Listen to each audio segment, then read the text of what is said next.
Hello everyone and welcome to the Woman Reinvention Project video series. Now what you're going to learn from, I've got a whole bunch of different experts, and what you will learn is how to fire up your energy, work with passion, enjoy more freedom now by doing less. My name is Vesna Hrsto. I'm a naturopath and a life coach at vesnahrsto.com, and today I'm so excited to be speaking with Cassandra. Cassandra is an Amazon bestselling author of the Midlife Career Rescue series of books.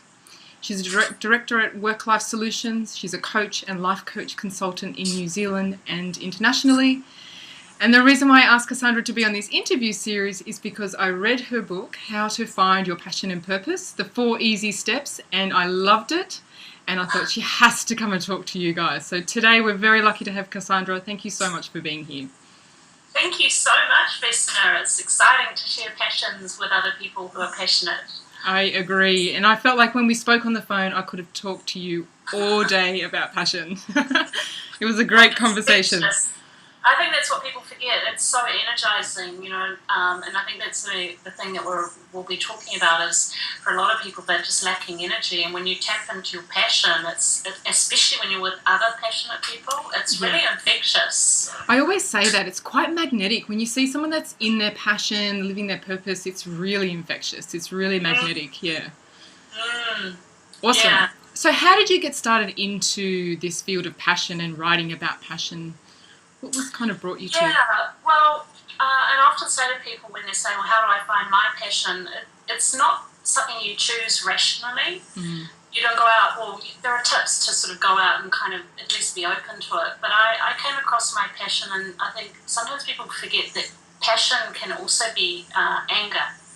Mm. And when you use it constructively, you can change the world. So, just look at the Martin Luther King and people who are angry about injustice and racism and things. So I came across my passion because just a number of instances, and I remember in one workplace that I was in, my manager in an open plan environment, he was quite a bully, and he earned a lot of money, so they put up with his bullying, horrible behaviour. Mm-hmm. And I asked him, I was a recruitment consultant, and I asked him when was my candidate going to get an interview, because people don't want to be hanging around wondering if they're in and out. Yeah. And he said to me, Cassandra, if you ask me one more time, I'm going to smash your fucking head in. Wow. Wow. And I was actually quite a quiet little, I was quite I don't know, I just like to blend in and not create a problem. And this immense power from my heart, this immense kind of, my God. And I remember being calm, strong in my power, and I just said, look, I know that you're in a bad mood, but I'm going to ask you one more time. And his face, it's like his power deflated. It's like, you mean you're not running? And he just looked at me and he smiled, and he kind of, it was this twisted sort of respect. But that was the beginning, and then seeing the amount of people that were really traumatised in their work environments and really unhappy and depressed. And I don't know, somehow passion became a kind of a core, helping people find their passion because I believed in the power of it. Became kind of a passion. Yeah. Yeah, I love it. It's true, I'm obsessive. I collect articles, I write about people who are passionate. I love it. Passionate about passion, yeah, I love it. Awesome. So what do you find, let's go into, I think, because your 4 key steps from your book, Finding Your Passion and Purpose, I love them. They were so clear, they were so concise. What would you say is the first key step in someone discovering their passion or their purpose, whether it be in their career or their life or relationships, whatever it is? So it's not just kind of confined to career. I know that, you've talked about that. What's kind of the first thing to look at? Well, I think the big thing is that it's letting go of assumptions and being open to what we mean by passion. And I remember reading somewhere, passion is a lot like love. How do you find one definitive word that sums up love? And passion's often used a lot in marketing, and a lot of people get sick of hearing sometimes the word passion. In fact, there was a career coach that said to me once, if I hear that word one more time, I'm going to kill someone. Wow. She needed a career change. She needed to find a passion. But I get it. Sometimes it can be overused. So one of the first steps is really just to think about what is passion. And at its core, passion is an emotion. It's not a rational feeling. I've talked about anger. It could be intense joy, love. It goes by many names. But in its heart, it is. It's in your heart. It's emotion, and intense emotion. It doesn't have to be extroverted. You can be quietly passionate. I know my partner's passionate about exotic butterflies. It's not something he roars and jumps out, and he's so quietly, he goes in the flow. Yeah. I think that's a really good distinction to make, because I think often when we think about passion, we think really extroverted, like this is what I'm doing, I'm so excited, and everyone needs to know about it, and I'm just going to broadcast it to the world. But you can be quite introverted and being in your flow and in your passion, and perhaps people around you won't really, they won't really see it, but you're totally in your passion. Yeah, and the other thing, Vesna, is people don't realise that that's happening because they're not really always aware, and this is the big thing with opening yourself up to finding your passion is building more awareness of the times when you lose all sense of time. Or like I was the girl who wanted a wedding when I was getting married. I wanted a table down the back of the room because I didn't want everyone looking at me up the front. And now, I've spoken at conferences all over the world, centre stage. So this is the girl who doesn't really like being up the front, but when you're talking about passion, you lose your kind of ego worries. Yeah. You just kind of lose yourself, and you go to a different plane. It's just being aware of those moments. And I know many people will say, oh, but that's only for the lucky ones. That they've got this really cool hobby. And in fact, a lady I trained to be a coach said the same thing, and she said, I just thought, nah, it's not for me. I'm not passionate. Yeah, wow. And yet when we started talking, her brother died of obesity. He had a heart attack, young man, stemming from trauma in childhood from divorced parents. But she's really passionate about making a difference now, about helping men particularly open up their emotions and deal with weight issues. Yeah, so she's definitely passionate. Yeah, it's interesting, isn't it? Passion it feels like it doesn't care what's going on in your life. Like, it's just going to totally override your life. Like, and it doesn't, like, sometimes to the outside world or even to yourself, it doesn't make any sense. Like, it can feel quite irrational, the things that you're doing in order to seek out your passion or to follow your passion. But it feels like it's a force that overrides your life. And it's a good force. It's so positive. But it doesn't always make sense to the outside world. No. No. In fact, I met, because I'm also a qualified psychologist, and I've met other psychologists who will say, do you think these people have a disorder? These passionate people. Do they have a disorder? That's a worry, because it's out of the norm.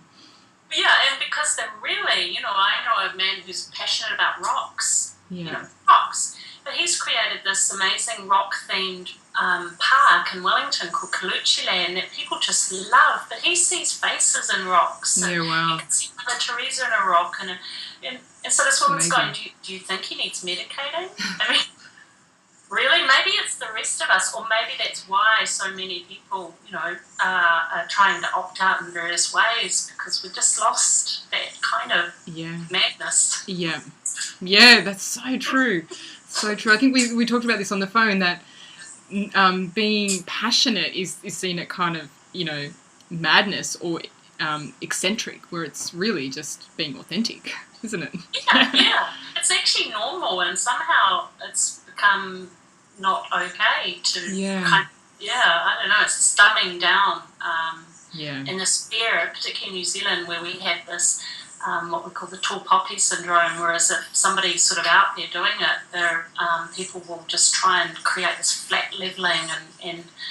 And you asked me earlier about some of the challenges I face. Well, when I created the Passion Pack, the book that you love, somebody said to me, who the hell do you think you are?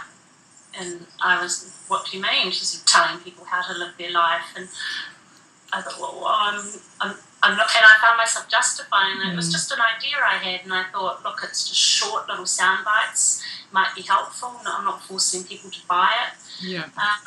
And she said, "My, aren't we a little princess?" And she just kept attacking me, and I suddenly thought, hey, this isn't about me. Actually, you don't attack another person unless there's something going on with you.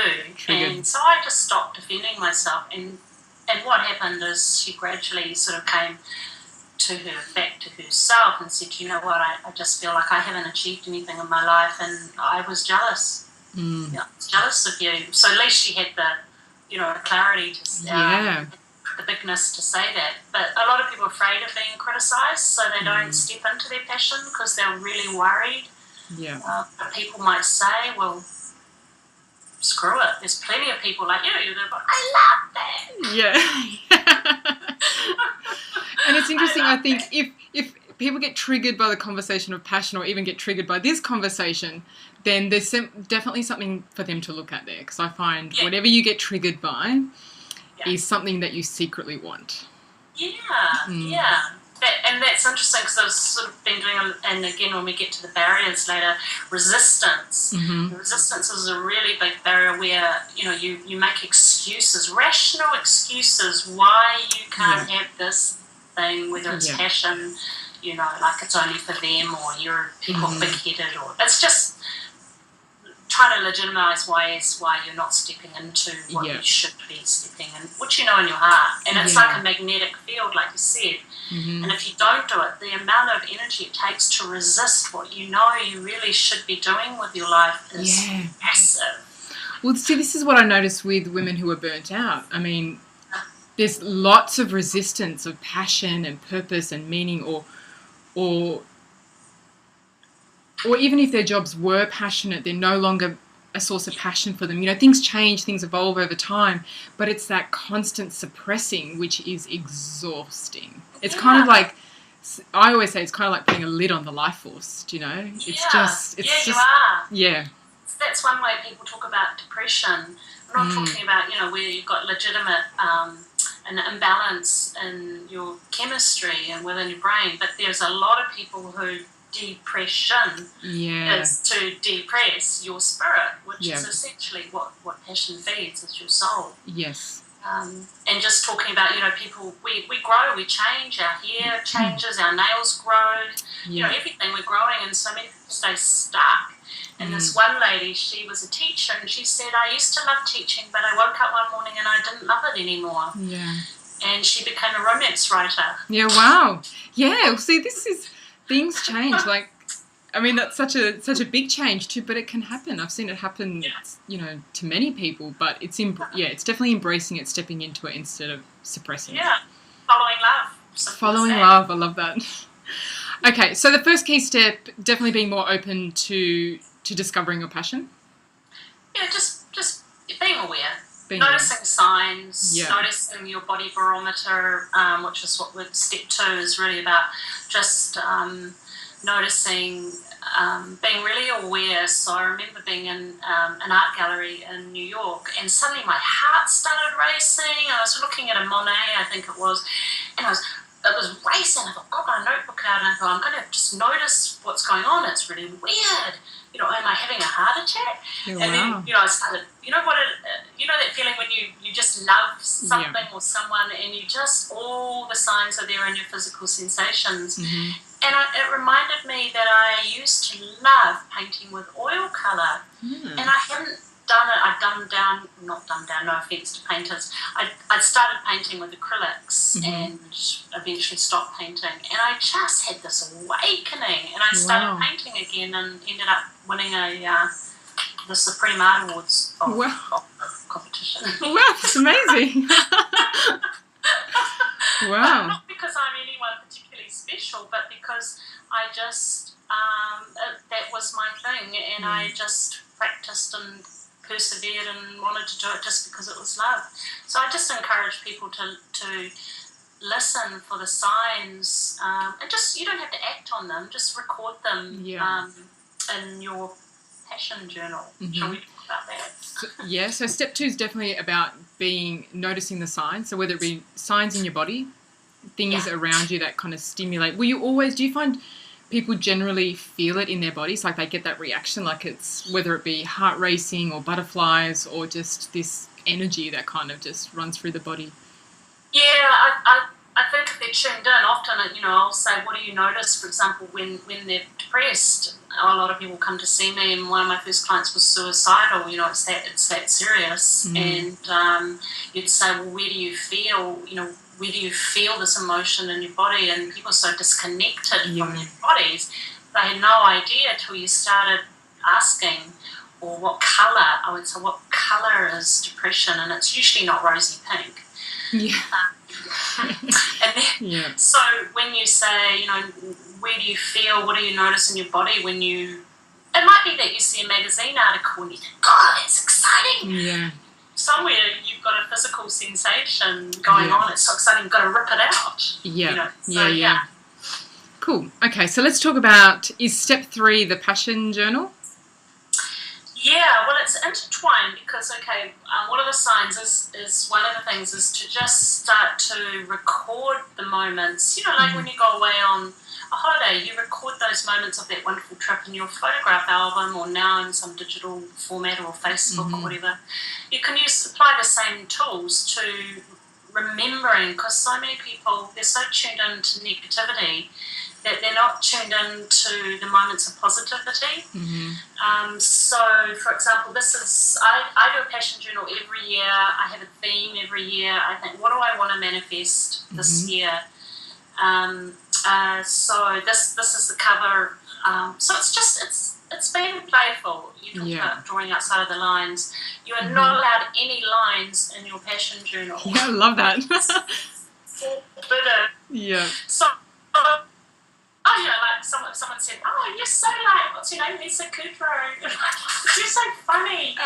So, for whatever reason, she said, I find people who can cope with life really inspiring. I like being around them. Yeah. And I love that quote because, I've had to cope with being a single mother, having all sorts of dramas. And I remind myself, people like people who can get on with it and cope. So the passion journal, what you do in your passion journal is you just record stuff that you like. You can see here, there's just like little quotes. Yeah, nice. Little sayings, anything that just captures your attention. Be like a magpie. Yeah. Collecting things. Yeah, just collect heaps of stuff. Yeah. It's not that you have to necessarily act on it, but where it comes to your career, where it's really cool in your career, you can start to...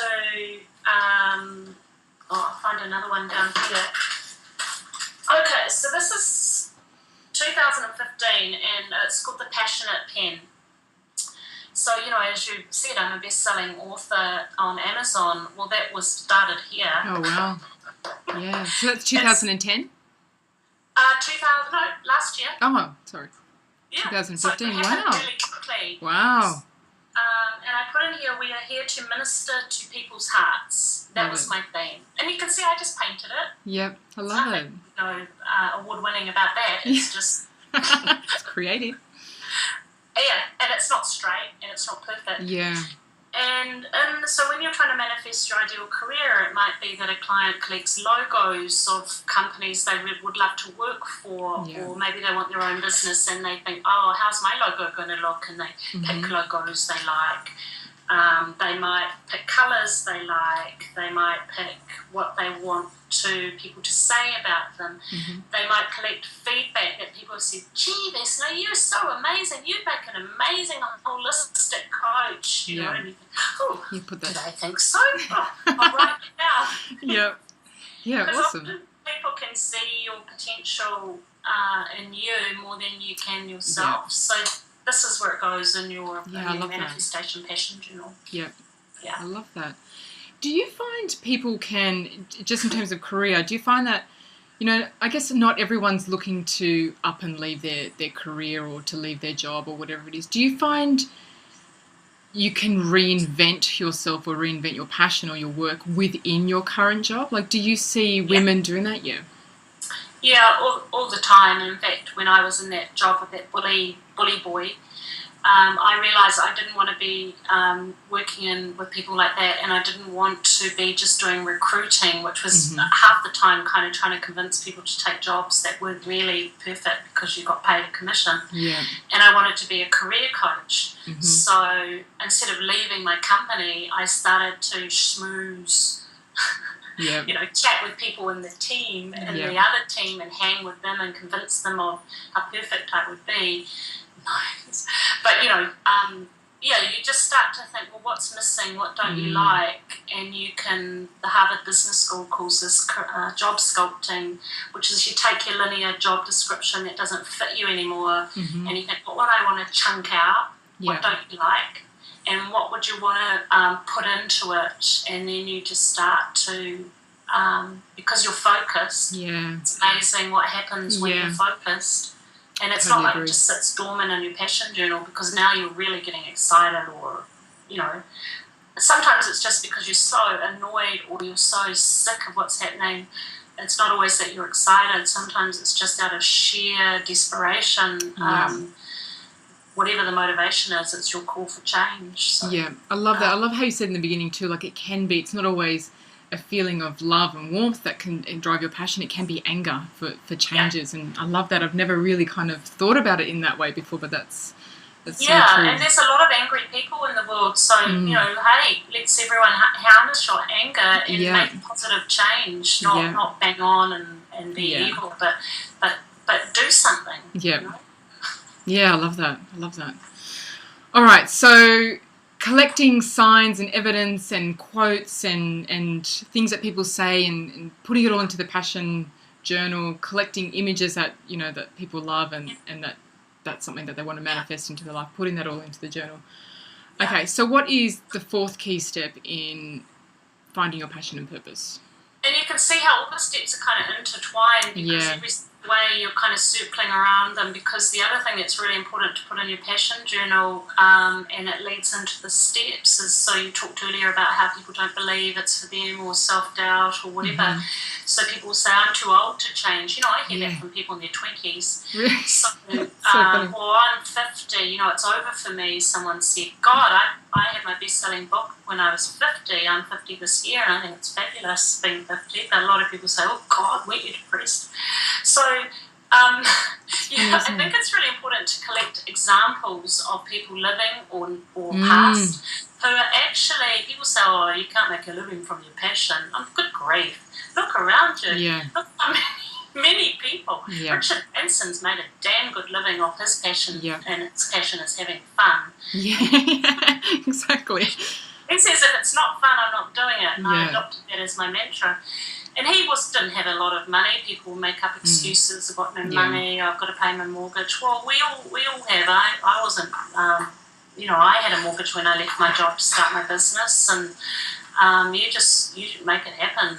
Do your due diligence, but collect examples of maybe if you're a single mum, and you could think of a single mum who's just like you and she's doing it. So either ring her up and ask her how she did it, or study her up. I can definitely say that when I've ever made changes in my life, I've definitely looked to the people who are doing what I want to be doing.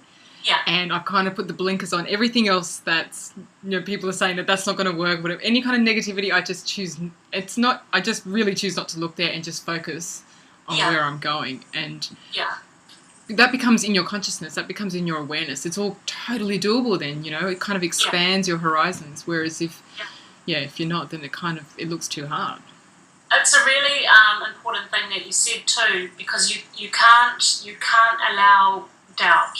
Doubt will unravel you, because doubt is your traitor. It will, it's your rational mind. It's okay to be risk adverse. As I said, I was a single mum.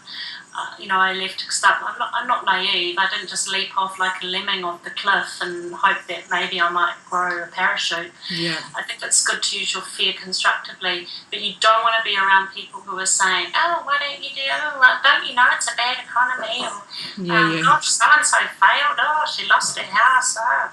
you've got to really, really up the ante, intensify the positivity. Otherwise, you'll just, I think, yeah, definitely. And I think pick your audience who you tell it to, right? So I found along the way over the years telling, people about different things that I'm doing and them being quite negative because that's their mindset. They believe that, how could that even take off, It's their fear talking. Yeah, and so then I get caught up in their story, and I just found you really have to pick your audience, and if you're not sure, then keep it to yourself for a little while until you're more confident in it, until it kind of really becomes more of your being, then you can spread it to the world. So you're further along, and you're like you say, confidence where you've made some strides, and there are a lot of people they look to their family for support or affirmation, and sadly, Michelangelo, he knew this. He got caned by his dad for wanting to be a sculptor. It was such a shamely profession for a boy to pursue. So, many people, it's not necessarily you're going to be some great, but you might. Yeah. But just be aware that don't be hard on your family if they're not supportive, or your best friends, because they have their own karmic life story, whatever baggage. You are not them. You are different. Yeah, I love that. That's a good point. Don't be hard on them.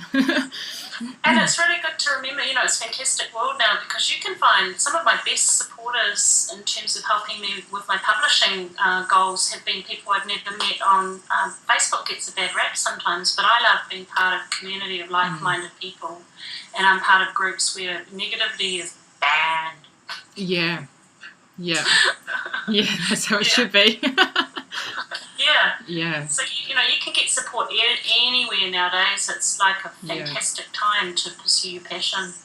Yeah, agreed. I feel like there is more opportunities to live your passion, to make money from your passion. It just feels like there's with online businesses and technology and so forth, it kind of feels like the playing field's really level now. Yeah. And the startup costs, the entry costs, all the barriers, like you don't have to have bricks and mortar, you don't have to have overheads, you can shapeshift all the time. You can. When I was younger, I was called sort of fickle for having many interests. You're supposed to do one thing. Now everyone's a chameleon, everyone's doing lots of different things for continuity of income. Yeah. Especially self-employed people. So, but it's all intertwined. Like a friend of mine, she's an Australian, Carla Coulson. She's a photographer, amazing photographer, and she does photography mentoring. She does travel workshops. She does branding photography. She's produced books and things. It's all tied by her passion for beauty and connection in photography. And so, like you said, what were the barriers? The fourth step is just, who was it? Michael Jordan, the basketballer, once said, you don't have to let obstacles stop you. You just, maybe don't run into them. Yeah. Unless you can power through them. But you can go around them or under them, and just use curiosity and ask open, generative questions. How can I find more money to do this? Or how can I start a company with zero startup company? Yeah. Or how can I learn to be more confident? And listen and watch what sort of comes into your orbit. Because there will always be obstacles. There's obstacles even if you hate your job. Yeah. Yeah, there's always going to be obstacles. And I love how you said, like, ask the question. Like, don't try and answer it straight away. Like, wait for the answer to come. But you need to ask the question first. Like, how can I start a business with zero funds? Awesome question, because that's a lot of people. Yeah, and I did it, and I help people do it all the time. And as you said, it's a perfect time. And those open generative questions, coming back to where is the power in our lives? The power is in our intuitive higher consciousness, in our heart wisdom, and tapping into that power, getting off all this negative media, horrible hyping, away from negative people, connecting with nature and meditating, and all those things are really, really important tools that many, like Adriana Huffington, who wrote that wonderful book, Thrive, suddenly it's become kind of legitimate or normal to be a meditating businesswoman. Yeah.